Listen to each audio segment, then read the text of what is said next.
The HOA president called the police and accused my wife of being a prostitute for walking into our own home. Red and blue lights flooded our driveway like a raid. Doors flew open up and down the street. Neighbors poured out to watch the show. 3 officers stepped onto my porch, hands near their holsters, treating our home like a crime scene. "Ma'am, we need you to step outside," one called toward the door. On the lawn, the HOA president stood with her arms crossed, smiling like she'd won. "That's her," she said, "the suspicious woman." My wife stepped outside, calm, silent. The lead officer looked at her, then froze. In that moment, I watched the HOA president's smile disappear, because she'd just set in motion events she could never undo. And the next time she saw my wife wouldn't be on a front porch. It would be behind a judge's bench. Comment where you're watching from and subscribe. Let me take you back to where this all started. Because Derek Castellano's story isn't just about HOA drama. It's about a man who thought he'd lost his chance at happiness, only to find it again in the most unexpected way. Derek's 52, a union electrician with calloused hands and a back that reminds him daily about that fall from a scaffold 6 months ago. The smell of sawdust still clings to his workshop, where he builds furniture late into the night. Not because he has to, but because keeping his hands busy helps quiet the memories of watching his first wife, Emma, waste away from cancer 8 years ago. Those were dark years. Single father to teenage Jake, working double shifts to pay medical bills that kept coming even after Emma was gone. Derek thought he was done with love, done with hope. Then Sarah walked into his life at a community college electrical safety seminar, asking smart questions about ground fault interrupters that made him look twice. Sarah Martinez, well, Sarah Castellano now, was everything Derek never expected to find again. Intelligent, kind, with a laugh that could fill the empty spaces in his chest. What Derek didn't know during their quiet courthouse wedding 3 months ago was that Sarah had just been appointed to something that would change everything. Municipal judge for their county district. She deliberately kept work separate during their honeymoon period. Call it professional caution or newlywed bliss, but Sarah wanted their first months of marriage to be about them, not about the gavelle she'd soon be carrying. Meanwhile, in the perfectly manicured hellscape known as Riverside Heights, HOA, Constance Palmage was building her empire of petty tyranny. For 6 years, she'd ruled their 180-home community like a suburban dictator. Her professional camera always ready to document violations, her shrill voice echoing across courtyards during her daily inspections. The crunch of perfectly maintained gravel under her feet had become the soundtrack of fear for residents who dared step out of line. Karen, because let's be honest, Constance was always a Karen at heart, had a special talent for targeting anyone she deemed inappropriate for their community.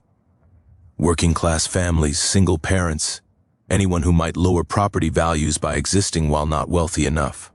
Her retirement from real estate had only intensified her obsession with maintaining standards. What residents didn't know was that Karen's own house was a monument to hypocrisy.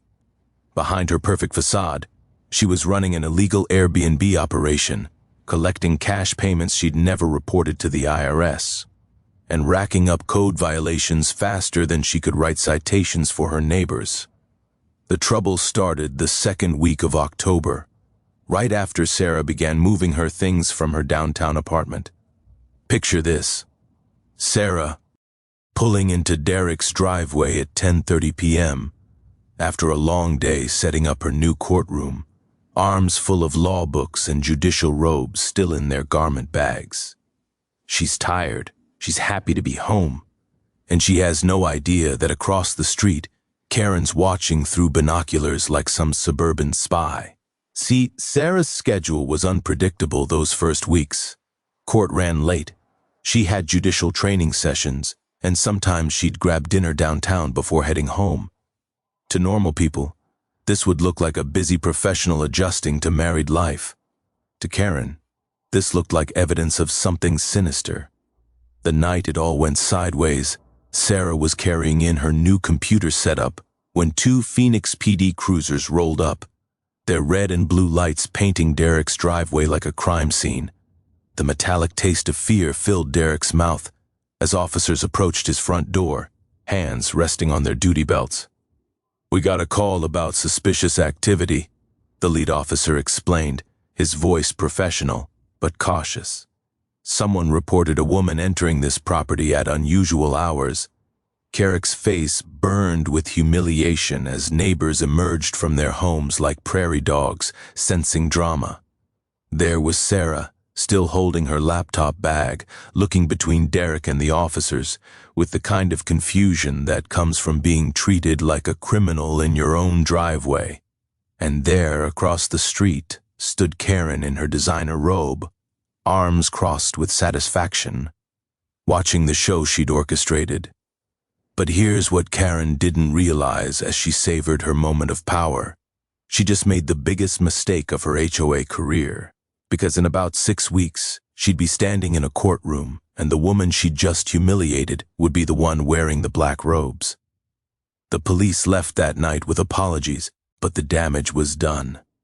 Derek lay awake listening to Sarah's quiet breathing, his mind racing with the kind of anger that builds when someone attacks the thing you love most. By morning, he'd made a decision. Karen Palmage had picked the wrong family to mess with. 3 days later, the first official shot was fired. Derek found the violation notice tucked under his windshield wiper like a parking ticket from hell. Notice of violation, multiple unauthorized vehicles, fine, $800. The letter typed on official HOA letterhead with Karen's signature, sprawled across the bottom, claimed Derek's work truck violated the community's commercial vehicle prohibition. Never mind that Derek had been parking that same Ford F-250 in his driveway for 3 years without a peep. Never mind that the HOA bylaws specifically allowed one work vehicle if properly registered. What really burned Derek's ass was the timing. Karen had been sitting on this violation for months, waiting for the perfect moment to strike. The police incident had given her the excuse she needed. $800, Derek muttered, reading the notice to Sarah over breakfast. The diesel smell from his truck still lingered in the garage. The same smell Karen claimed polluted the air quality of their pristine neighborhood. For Derek, this wasn't just about money, though $800 might as well have been $8,000. His workers' comp claim was still grinding through bureaucratic hell, and side electrical jobs were the only thing keeping their heads above water. That truck wasn't just transportation. It was his livelihood loaded with tools worth more than most people's cars. Sarah watched her husband's jaw tighten as he read the violation notice. She could have ended this with a single phone call, could have mentioned her new position, and watched Karen backpedal faster than a cyclist going downhill. But Sarah had spent her career building a reputation for integrity, and she wasn't about to compromise it now. Besides, Derek needed to fight this battle himself. She could see it in the way his shoulders straightened when he talked about researching the bylaws. "You know what?" Derek said, folding the notice with deliberate precision. "I think it's time I learned exactly what rules Karen's been playing by." That afternoon, Derek drove to the community center library, a dingy building that smelled like old carpet and forgotten dreams. For 4 hours, he read every page of the Riverside Heights HOA covenants, bylaws, and architectural guidelines. His electrician's brain, trained to trace complex wiring problems, began mapping the logical inconsistencies in Karen's enforcement patterns. The breakthrough came when Derek cross-referenced the commercial vehicle policy with the community's business registration database. See, HOA presidents weren't just volunteer positions, they had legal obligations, including maintaining accurate records of any business activities within the community. What Derek found made him laugh out loud in the quiet library.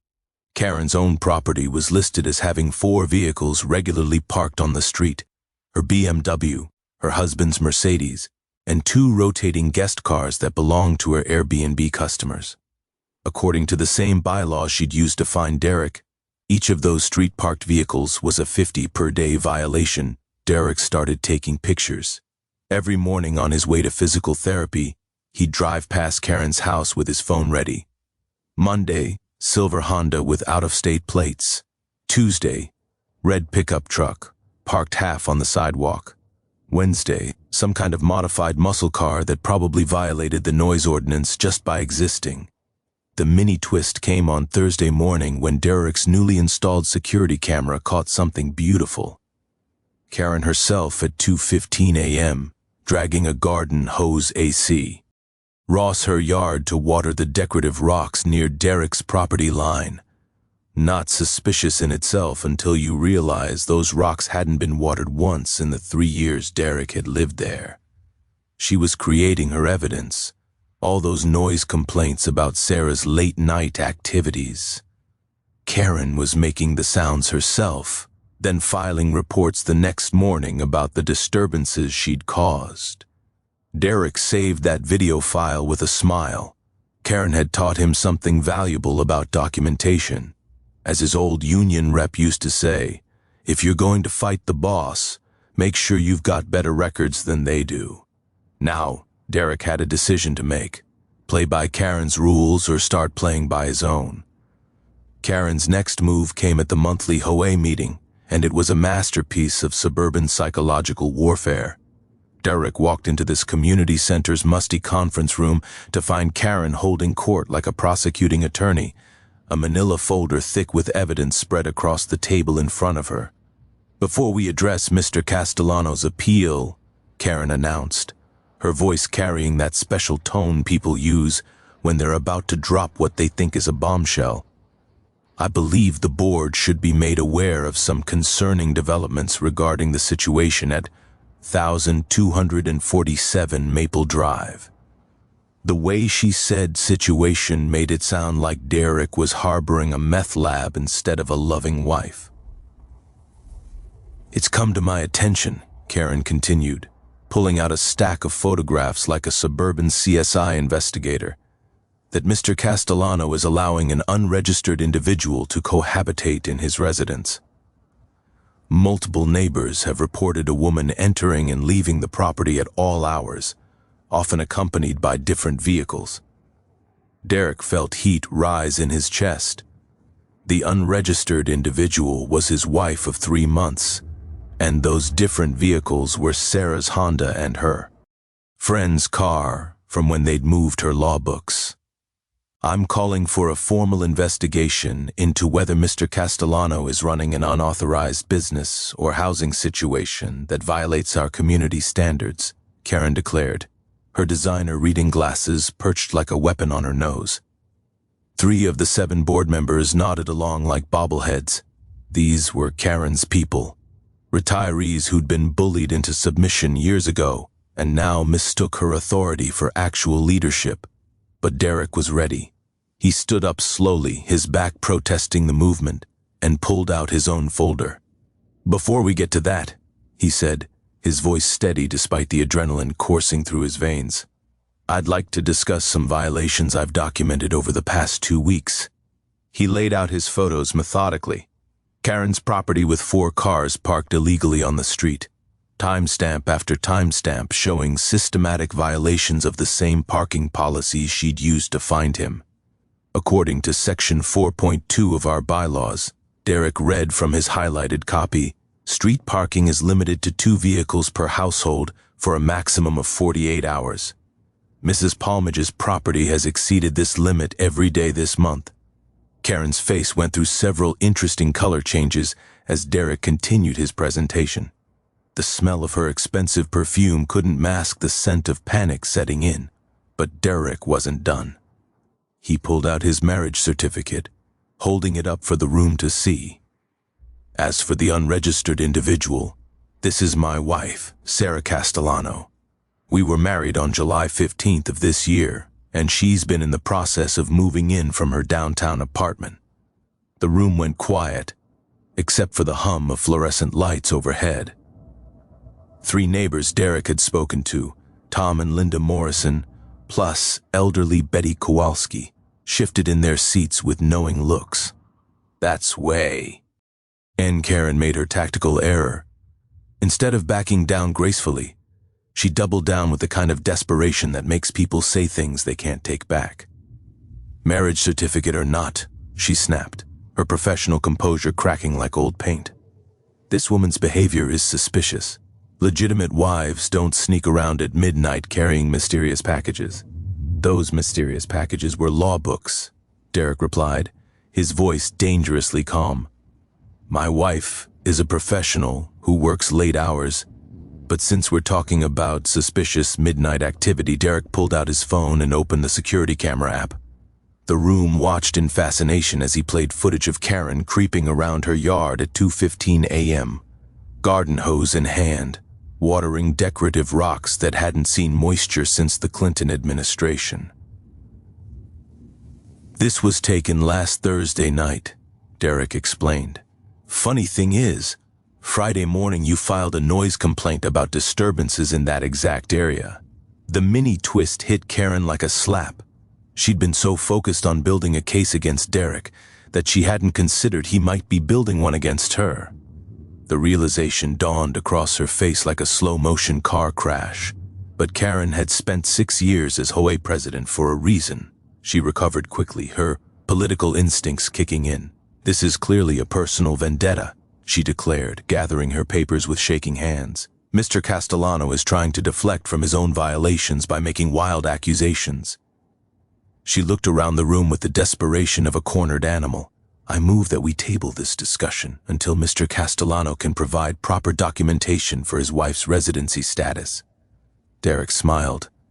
Karen had just given him exactly what he needed, time to dig deeper, because while she'd been playing amateur detective, Derek had been learning something that, LD change everything. His wife wasn't just any professional who worked late hours.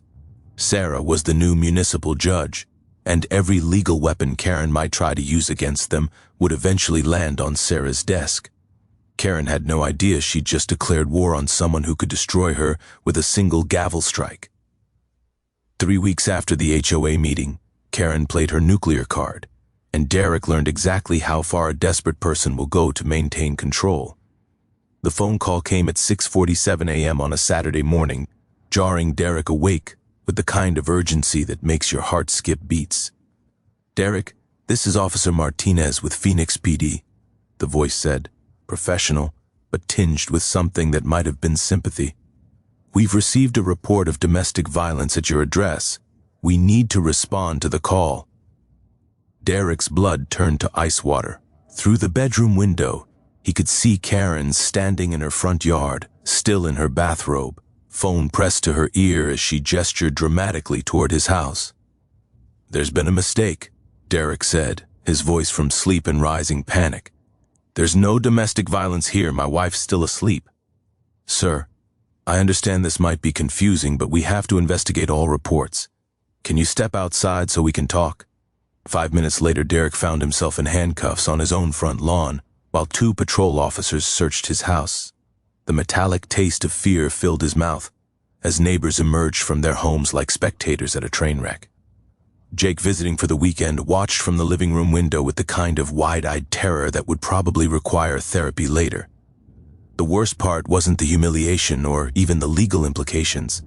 The worst part was watching Sarah emerge from the house in her pajamas, trying to explain to the officers that she was fine, that there had been no violence.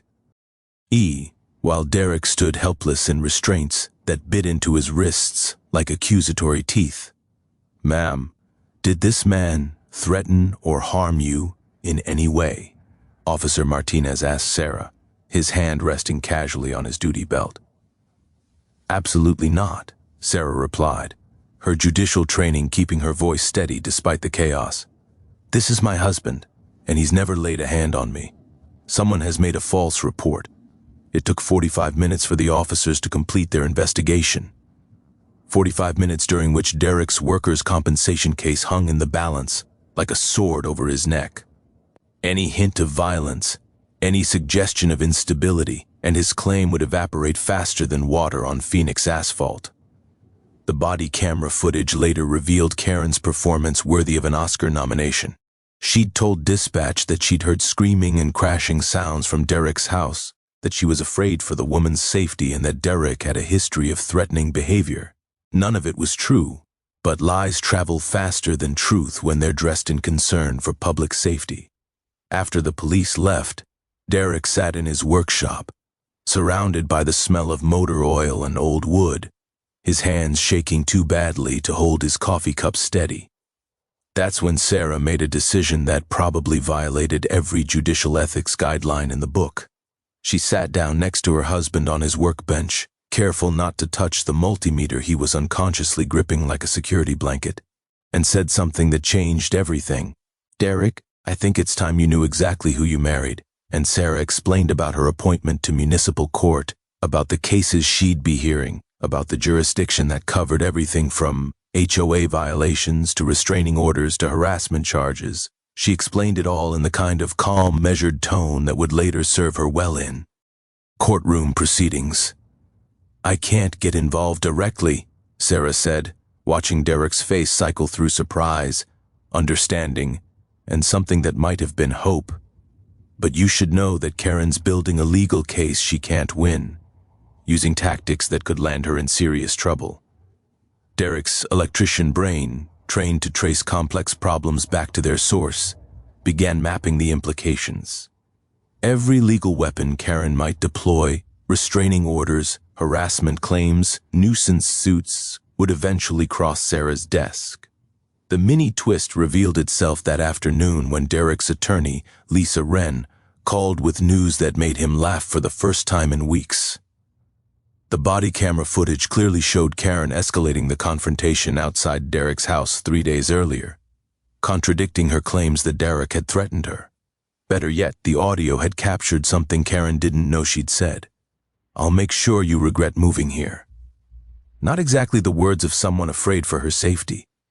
Derek spent the rest of the weekend installing a professional-grade security system with cloud backup storage. If Karen wanted to play evidence games, he'd make sure every pixel was preserved in high definition. His electrical knowledge came in handy as he ran concealed cables through PVC conduit, creating a surveillance network that would make the CIA proud.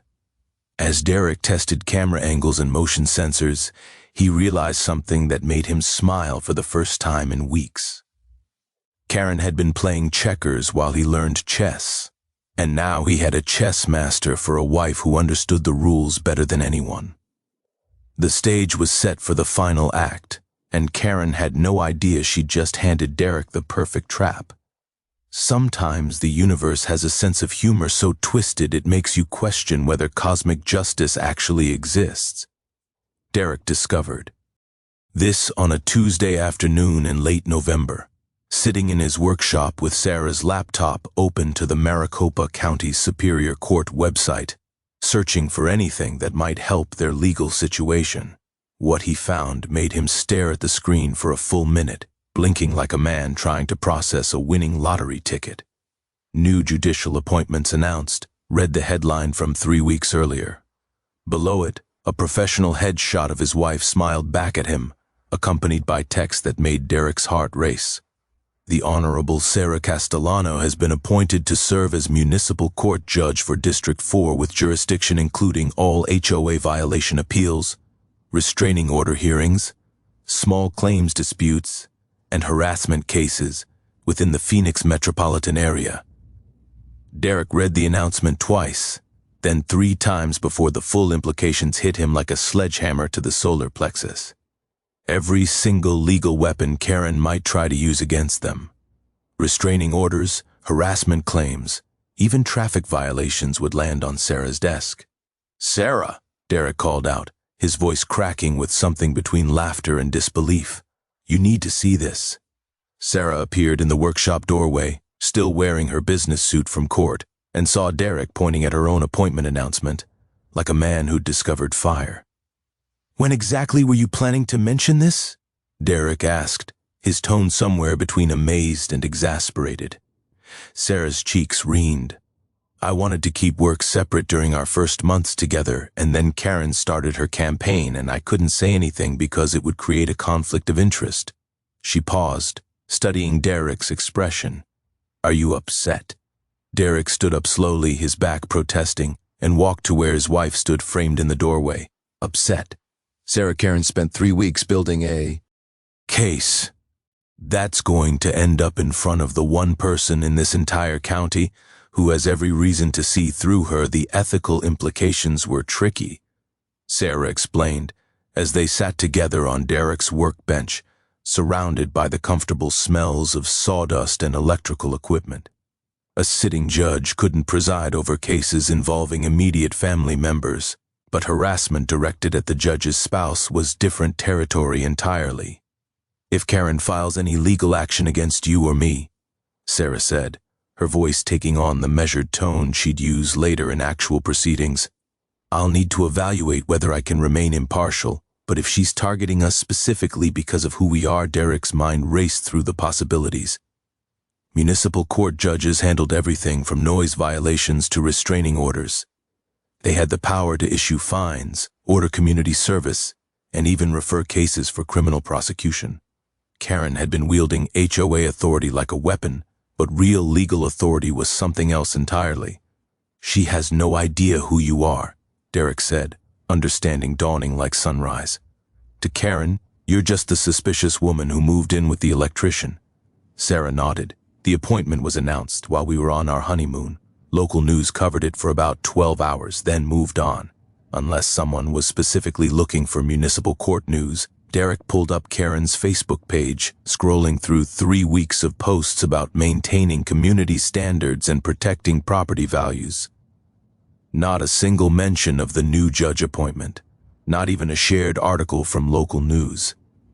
Karen Palmage, for all her suburban surveillance skills, had completely missed the most important piece of information in her entire HOA career. So what happens now? Derek asked, though part of him already knew the answer. Now we wait, Sa. Ra replied, her judicial training evident in every word. Karen's building towards something, probably a restraining order or harassment charges. When she files that paperwork, when she walks into my courtroom expecting to find some pushover judge who will be intimidated by her HOA president status. Derek finished the thought. She's going to find you instead. The beauty of the situation was almost artistic in its symmetry. Karen had spent months trying to drive them out of the neighborhood through false reports, harassment, and legal intimidation. Every single one of those tactics would now backfire with the force of cosmic karma. Derek spent the rest of the evening creating a timeline of Karen's harassment campaign, cross-referencing dates with security footage and HOA violation notices. What emerged was a pattern of escalating abuse that would make any reasonable judge very interested in discussing consequences. But the most beautiful part, the detail that made Derek smile every time he thought about it, was the complete surprise factor. Karen would walk into that courtroom confident, prepared, maybe even smug. She'd present her case to what she assumed would be a sympathetic ear, ready to finally rid herself of the troublesome neighbors. Instead, she'd find herself face to face with the woman she'd been trying to destroy. Armed with 3 months of documented evidence and the full authority of the court system, it was going to be beautiful. The next 2 weeks transformed Derek's workshop from a place of simple repairs into something resembling mission control for suburban warfare. The smell of PVC cement mixed with coffee as Derek worked late into the nights, his injured back protesting every bend and twist, but his mind sharper than it had been in months. Sarah had been clear about the ethical boundaries. She couldn't coach Derek on legal strategy, couldn't tell him what evidence would be most compelling, couldn't even hint at what Karen might face if she continued down her current path. But she could, as any wife might, listen to her husband process his thoughts out loud while he worked on their home security system. You know what I learned in my electrician training, Derek said one evening, threading camera cables through freshly installed PVC conduit. Every system needs proper grounding or the whole thing becomes dangerous. Sarah, grading paperwork at the kitchen table, hummed in agreement. Interesting how that applies to so many things. Derek's security upgrade was a masterpiece of electrical engineering disguised as home improvement. 8 4K cameras with night vision capabilities, motion-activated spotlights that could illuminate his entire property, and a cloud backup system that would preserve evidence even if someone tried to destroy the physical devices. Every cable was protected in conduit, every connection weatherproofed, every angle carefully calculated to capture maximum detail. The key with 4K resolution, Derek explained to Tom Morrison, who'd stopped by to admire the installation, is that you can read license plates from 100 feet away, crucial for documentation. Tom nodded appreciatively, then lowered his voice. Betty Kowalski mentioned she's been recording Karen's threats on her phone. Old lady's got more tech skills than people think. That revelation led to an evening meeting in Betty's living room where the 78-year-old widow revealed a smartphone full of audio recordings that would make a professional investigator jealous. Karen had been making threats and spreading lies for years, but nobody had ever bothered to document it properly until now. I started recording after she tried to get my grandson banned from visiting, Betty explained, her voice steady despite the subject matter. Claimed his motor. Eichel violated noise ordinances, but only when he came to help with my groceries. Derek's coalition was growing. 3 families who'd been terrorized by Karen's selective enforcement, each with their own documentation, all ready to stand up when the moment came. Linda Morrison had kept meticulous records of every HOA violation notice, cross-referenced with photographs proving selective enforcement. Tom had documented Karen's own property violations going back 18 months. The financial investigation proved even more interesting. Derek's research into public property records revealed that Karen owned 3 rental properties, generating an estimated $15,000 annually in unreported income. Her main house had been modified with an illegal apartment that violated zoning restrictions, fire codes, and tax assessments. Here's something most people don't know, Derek told his growing alliance during one of their evening strategy sessions. Property tax records are public information. If someone's running rental properties but not declaring the income, you can usually find the evidence in county databases. The technical preparation was only half the battle. Derek needed to be ready for whatever legal action Karen might take, and that meant understanding the system she was about to weaponize against herself. Sarah's evening routine provided subtle education. She'd discuss her day in general terms, mentioning how municipal court handled different types of cases, what evidence was most compelling, how judges evaluated harassment patterns. Never specific advice, just the kind of conversation any couple might have about their work. Restraining orders require clear and convincing evidence, Sarah might mention while folding laundry. Judges look for documented patterns, credible witnesses, and whether the petitioner has clean hands, meaning they haven't been engaging in the same behalf. Or they're complaining about. Derek absorbed every detail like a sponge, cross-referencing Sarah's casual observations with his growing evidence file. Karen's harassment campaign was actually building a perfect case against herself. The timeline strategy was elegant in its simplicity. Let Karen make the next move. She was clearly building towards some kind of legal action, probably a restraining order combined with harassment charges. When she filed that paperwork, when she committed to a courtroom battle, the trap would spring with the force of a perfectly wired electrical system. Derek's workshop now contained 3 filing cabinets full of documentation. Karen's violations, audio recordings, security footage, financial records, and witness statements. Every piece of evidence was organized chronologically, labeled clearly, and backed up in multiple locations. You know what this reminds me of? Derek told Sarah one evening as he added another folder to his collection. Building a circuit. Every connection has to be perfect, every wire properly rated, every junction box grounded. One mistake and the whole system fails. Sarah smiled, recognizing the metaphor. And when someone tries to overload the system, circuit breaker trips, Derek replied. Protects everything downstream from damage. Karen was about to learn what happens when you try to overload a system that's been properly protected. Karen's desperation manifested on December 15th, with the kind of bureaucratic precision that made Derek almost admire her commitment to self-destruction. The certified letter arrived at 9:23 a.m., delivered by a postal worker who looked apologetic about carrying what was clearly bad news. "Petition for order of protection," Derek read aloud. The legal language dense as concrete, but the implications crystal clear. Karen was seeking a restraining order against both Derek and Sarah Cly Ming. They were engaging in a campaign of stalking, intimidation, and harassment designed to drive petitioner from her home.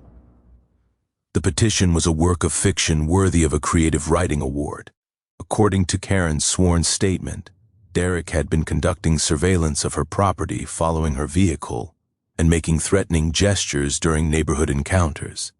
Sarah was accused of loitering near Karen's home and using her position of authority to intimidate a senior citizen. What position of authority? Derek almost laughed reading that line. Karen still had no idea who Sarah actually was. The petition requested an emergency hearing, citing immediate danger to petitioner's physical and emotional well-being. Karen had scheduled her appearance for 10 a.m. on December 22nd, exactly 1 week away. She'd even included a witness list. 3 HOA board members who'd apparently agreed to testify about Derek's escalating aggressive behavior. Derek found Sarah in the kitchen reviewing case files for the following week's docket, her reading glasses perched on her nose as she made notes in careful legal script. The irony wasn't lost on either of them that Karen's petition might very well end up in Sarah's courtroom. "She's really doing this," Derek said, sliding the petition across the counter. "Full restraining order, emergency hearing, the works." Sarah read the document with the dispassionate attention of someone trained to evaluate evidence. Her expression remained neutral, but Derek caught the slight tightening around her eyes when she reached Karen's description of Sarah as someone who appears to be masquerading as a professional while actually being Derek's live-in girlfriend, engaged in suspicious activities. "Interesting legal theory," Sarah said finally, her voice carefully neutral. "Filing false statements in a petition for protection is perjury. See, last 6 felony in Arizona." Derek spent the next 3 days in a state of controlled calm that surprised even him.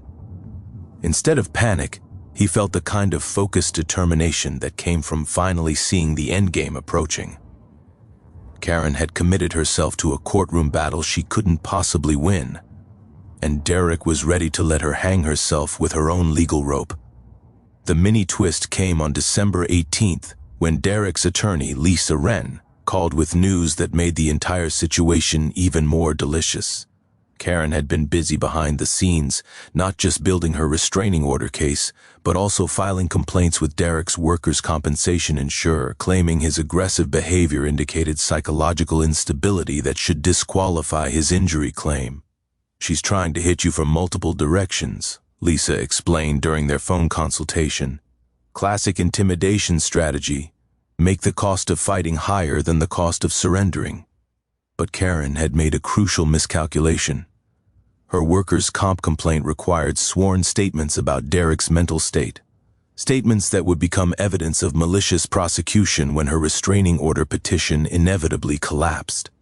Derek documented everything with the methodical precision of someone who'd spent 30 years troubleshooting electrical problems.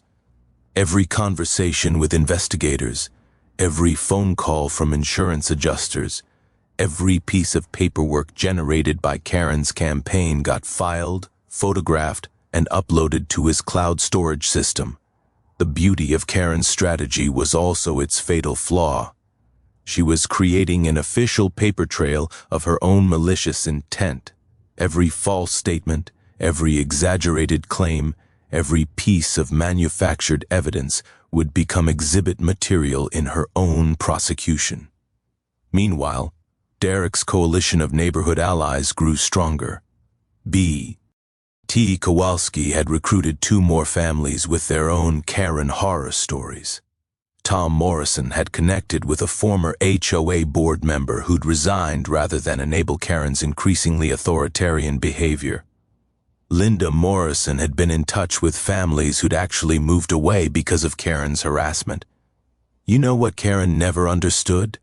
Betty said during one of their evening strategy sessions, her voice carrying the wisdom of 7 decades. Fear only works when people don't have anything left to lose. Once you take everything from someone, they stop being afraid. Derek realized that's exactly what had happened. Karen's campaign had already cost him his peace of mind, threatened his marriage, jeopardized his income, and humiliated him in front of his neighbors. There was literally nothing left for her to take except his home itself. And Derek would fight to his last breath before letting that happen. On December 21st, the evening before Karen's hearing, Derek organized his evidence one final time. 3 binders of documentation, 8 thumb drives of video footage, witness statements from 6 neighbors, and financial records proving Karen's own violations of the same rules she'd used to persecute others. Tomorrow, Karen would walk into a courtroom expecting to find a sympathetic judge who'd help her rid herself of troublesome neighbors. Instead, she'd find justice wearing Sarah's face. The morning of December 22nd dawned crisp and clear in Phoenix, the kind of winter day that makes people understand why others leave snow country behind. Derek woke before his alarm, his nervous energy mixing with something that felt suspiciously like anticipation. Today, Karen Palmage would finally meet the woman she'd been trying to destroy for 3 months. Karen arrived at the Maricopa County Municipal Court building at 9:15 a.m., 45 minutes early and dressed, like she was attending a board meeting at Goldman Sachs. Designer suit, leather briefcase that probably cost more than Derek's monthly mortgage, and an entourage of 3 HOA board members who looked like they'd rather be anywhere else. Derek watched from his truck in the parking lot as Karen held court on the courthouse steps, gesturing dramatically while explaining to local Channel 12 News why she'd been forced to seek legal protection from neighborhood terrorists. The reporter looked skeptical, but Karen was too focused on her performance to notice. "This is about more than one household," Karen declared to the camera, her voice carrying the righteous indignation of someone who'd convinced herself she was the victim. "This is about protecting our entire community from people who don't respect our values." The irony was so thick Derek could have cut it with his wire strippers. Inside the courthouse, Derek found Lisa Wren waiting with a single manila folder that contained 3 months of Karen's self-incriminating evidence. "You ready for this?" his attorney asked, though her smile suggested she already knew the answer. "I've been ready since the night she called the cops on my wife," Derek replied, surprised by how calm his voice sounded. The courtroom was busier than Derek expected. Besides Karen's crew and Derek's witnesses, about 20 other people filled the gallery. Neighbors, courthouse regulars, and a few people Derek didn't recognize who looked like they might be journalists or legal students. Karen swept into the courtroom like she owned it, her confidence radiating from every click of her expensive heels on the polished floor.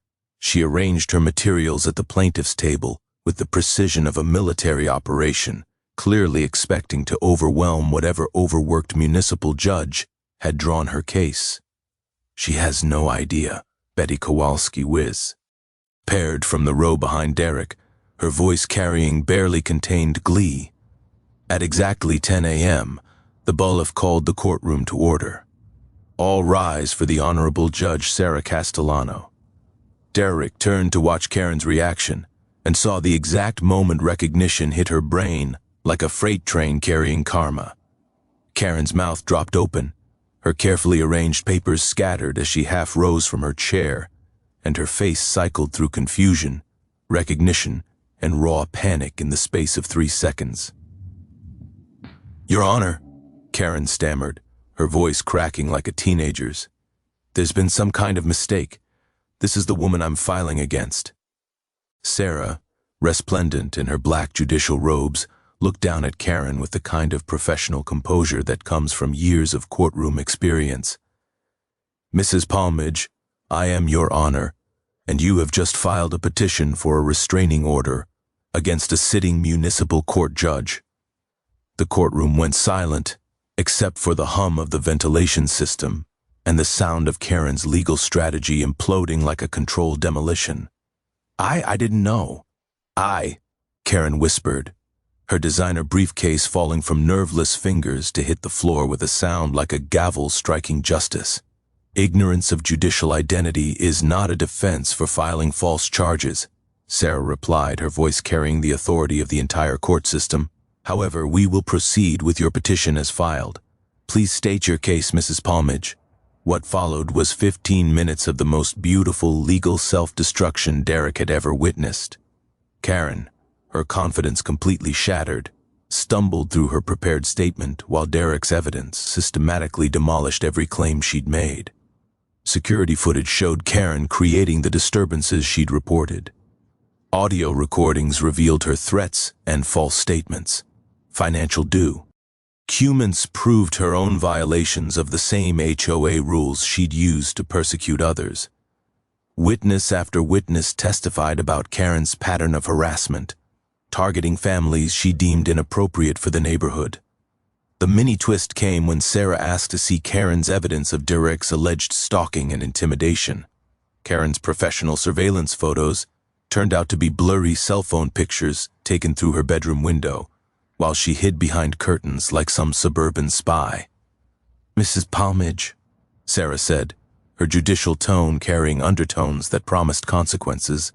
It appears you have filed a petition containing multiple false statements against a county employee and his spouse.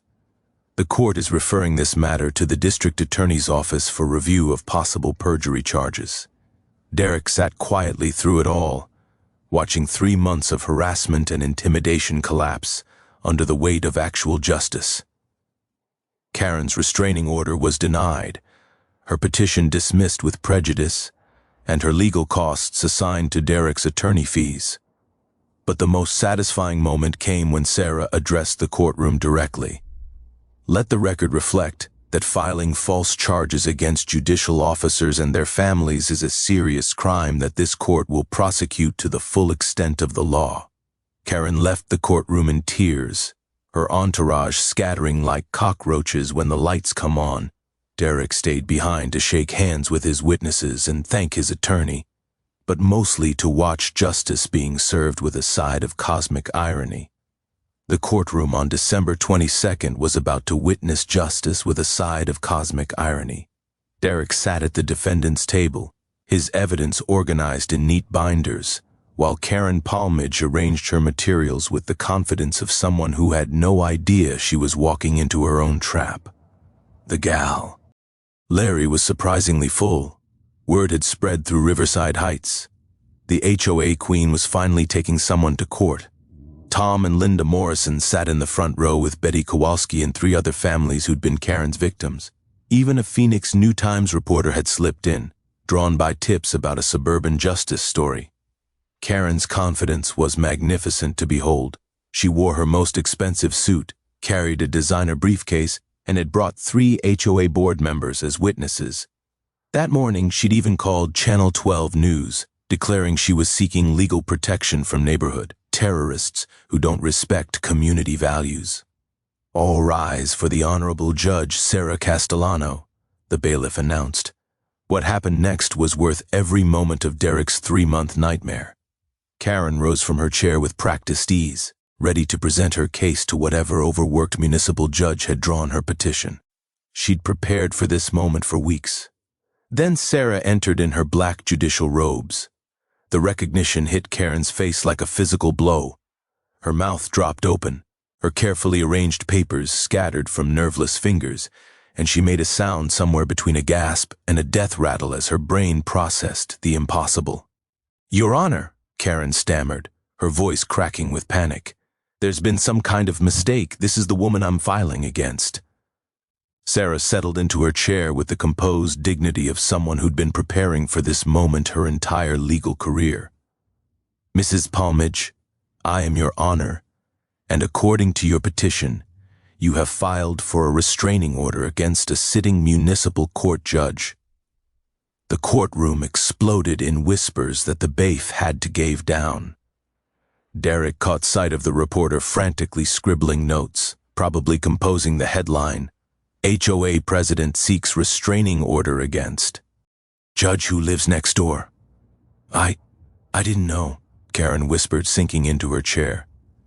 Ignorance of judicial identity is not a defense for filing false charges, Sarah replied, her voice carrying judicial authority. However, since you have initiated these proceedings, we will examine your claims. Please present your evidence of stalking and intimidation. What followed was 15 minutes of the most beautiful legal destruction Derek had ever witnessed. Karen, her confidence completely shattered, stumbled through her prepared statement while Derek's evidence systematically demolished every claim. The security footage was devastating. Derek's cameras had captured Karen creating the very disturbances she'd reported, watering dead plants at 2 a.m., making noise near Derek's bedroom window, then filing complaints the next morning about the disturbances she'd caused herself. Betty Kowalski's audio recordings played for the packed courtroom, revealing Karen's threats to make them regret moving here and her plans to drive them out using every resource at my disposal. The financial evidence showed Karen's systematic violation of the same HOA rules she'd used to persecute Derek, along with $15,000 in unreported rental income that would soon interest the IRS. But the coup de grace came when Sarah examined Karen's evidence of Derek's alleged stalking. Karen's professional-looking briefcase contained blurry cell phone photos taken through her bedroom window, illegally obtained property records, and a handwritten timeline of Sarah's suspicious late-night arrivals. That perfectly matched her court schedule. "Mrs. Palmage," Sarah said, her voice carrying the authority of the entire court system, "you have conducted surveillance of a judicial officer's private residence, obtained personal information through questionable means, and filed a petition containing multiple false statements under oath." Derek watched Karen's face cycle through the stages of legal grief, denial, bargaining, anger, and finally dawning realization that she'd just committed several felonies in front of a packed courtroom. "The court hereby denies your petition for a restraining order," Sarah continued, her gavel strikes echoing like gunshots. "Furthermore, this matter is being referred to the district attorney's office for investigation of perjury, harassment of a judicial officer, and potential stalking charges against the petitioner. Let the record reflect that filing false charges against judicial officers represents not just harassment of individuals, but an attack on the judicial system itself," Sarah declared. Karen stumbled from the courtroom in tears, her designer briefcase abandoned, her 3 witnesses looking like they wanted to disappear. Outside, Derek told the reporter, "Karen Palmage spent 3 months trying to drive my wife and me from our home because she didn't think we belonged in her neighborhood. Turns out she's the one who doesn't belong in ours." The story would run 3 days later, accompanied by photos of Karen's tearful exit and Derek's satisfied smile. But the real victory was watching justice served with cosmic irony in a courtroom where the woman who'd tried to destroy their happiness was forced to face the consequences of her own hatred. The aftermath of Karen's courtroom humiliation rippled through Riverside Heights like a stone thrown into still water. Within 48 hours, she resigned as HOA president via a 2-sentence email blaming personal health issues. The Phoenix New Times story went viral with the headline, "Judge Next Door, HOA President's Harassment Backfires in Epic Courtroom Showdown." The criminal consequences kept mounting. Karen pleaded guilty to filing false police reports, paying $1,200 in fines, plus $3,200 in court costs. The IRS investigation Derek had triggered resulted in $8,500 in back taxes and penalties on her unreported rental income. Her illegal Airbnb operation was shut down by code enforcement, costing her $15,000 annually. At the emergency HOA meeting called to replace Karen, Derek was elected to the board by unanimous vote. His first motion established anti-harassment policies requiring evidence and due process before any fines could be issued. "No more kangaroo court," Derek told the packed community center. "The days of one person terrorizing families are over." The policy changes were comprehensive. The HOA budget became transparent with monthly reports available to all residents. Annual audits were instituted. Most importantly, a 3-person committee was established to review all violation notices, preventing future abuse. Derek's workers' compensation claim was finally approved after the false accusations were debunked, providing the financial breathing room his family desperately needed. His side electrical business grew as word spread about his technical expertise and problem-solving skills. Sarah's judicial career flourished partly due to national attention her case received. She was invited to speak at judicial conferences about harassment of court officers, turning her experience into educational opportunities for other judges. The neighborhood transformation was remarkable. 3 families who'd moved away because of Karen's harassment actually returned. Tom Morrison organized a welcome committee for new residents. Betty Kowalski started a neighborhood watch program focused on actual safety rather than petty enforcement. Derek's most satisfying achievement was launching the Seniors Electrical Safety Program, offering free home inspections for elderly residents throughout Phoenix. The program prevented 12 house fires in its first year and saved 3 lives, in recognition from the Phoenix Fire Department. Sarah established an HOA mediation program through municipal court, offering free conflict resolution before disputes escalated to legal action. The program reduced harassment cases by 70% and became a model adopted by 5 other municipalities. The financial settlement provided unexpected community benefits. Karen's $4,200 in violation payments funded new playground equipment she'd previously opposed, creating the community asset she'd fought hardest against with her own money. 6 months later, Derek received a call that made him smile. Another HOA victim from across town had heard about his victory. "I heard what you did to Karen Palmage. Think you could help me with my situation?" Derek had become something he'd never intended, a neighborhood justice consultant, helping families fight HOA abuse across Phoenix. Sarah's mediation program was expanding statewide. Their marriage had grown stronger through shared adversity. Most importantly, they could finally enjoy their home in peace. No more police visits, violation notices, or surveillance. Their evenings were spent planning improvements, teaching Jake electrical skills, and dreaming about the future they'd almost lost to one woman's petty hatred. As Derek told the follow-up reporter 6 months later, "Karen thought she could drive us out because we didn't fit her vision of the perfect neighborhood. But it turns out the perfect neighborhood is one where bullies don't get to decide who belongs." The smell of sawdust still filled Derek's workshop, but now it mixed with the satisfaction of justice served and the promise of more battles won. Derek had learned something every HOA tyrant should fear. When you push the right person too far, they might just push back with the full force of the law. And sometimes, just sometimes, the good guys really do win. If you've got your own HOA nightmare story, drop it in the comments below. Which HOA president needs a reality check? And don't forget to hit subscribe for more stories where the little guy gets justice. Because everybody loves a good underdog victory.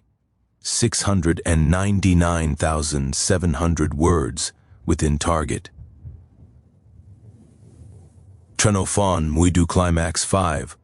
Witnesses confrontation evidence. Reveal Karen's downfall fan 11 DU consequences. Community benefits. Personal healing social good initiative. CTA logic flow word counting target. Thanks for hanging out with us on HOA Stories, where the HOA Karens meet their match. If this story had you cheering or cringing, go ahead and like the video, drop a comment with your reaction, and hit subscribe so you're ready for the next wild HOA tale.